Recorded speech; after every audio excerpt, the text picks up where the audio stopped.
All right, let's talk about a couple different bridge variations. So for bridges, I typically like to warm up with these, especially before deadlifts or squats. My knees are bent, feet are flat on the floor. Okay, I'm gonna make sure that my core is braced first so my abs are nice and tight. Then I'm gonna squeeze my glutes and push them up towards the ceiling. I'm aiming to get a nice straight line between my knees and my shoulders.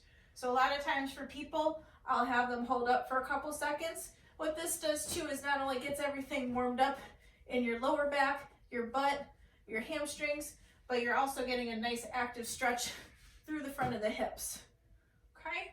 If people are having a lot of back pain or we want to try to hit the lower abs a little bit more, I've learned it as the Pilates bridge. I don't know if it actually is from Pilates, but what you're going to do instead is you're going to curl the tail under and then try to think about rolling up one vertebrae at a time and then rolling back down. So again, we're kind of focusing a little bit more on that flexion of the spine and then rolling back down. So you can see with that one, I'm not pressing all the way up. It's not more of that hip extension like the normal bridge. It's that rolling up, and we're just trying to get those abs to activate a little bit differently. Along with that, you can do a leg extended bridge. So legs extended, you're gonna feel a little bit more in the hamstrings. Same thing, making sure my core is tight.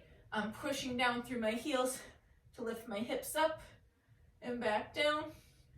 The other way to hit the hamstrings a little bit more is by elevating them up on a box, where then you can push up. You'll feel it a little bit more in the back of the thigh. And then just to make it a little more dynamic, you can bridge up, walk your heels out, try to keep the hips up the whole time, and walk your heels back in for bridge walkouts. From there, when we start to progress towards that unilateral movement or just using one side, whenever I do it, if I'm not ready, I tend to cramp in the back of my leg. So one way to warm it up is to do a negative. Go up with two legs, you're gonna lift one up and then come down with one. Up with two and down with one. And that way you can start to build up that single leg strength. The other option I give people too is just to do marches. So that just at least helps you at the top of that movement. And again, we're working more of that stability, just balancing on the one side. Eventually going into just single leg. Okay, with this one, we're making sure that we're not twisting.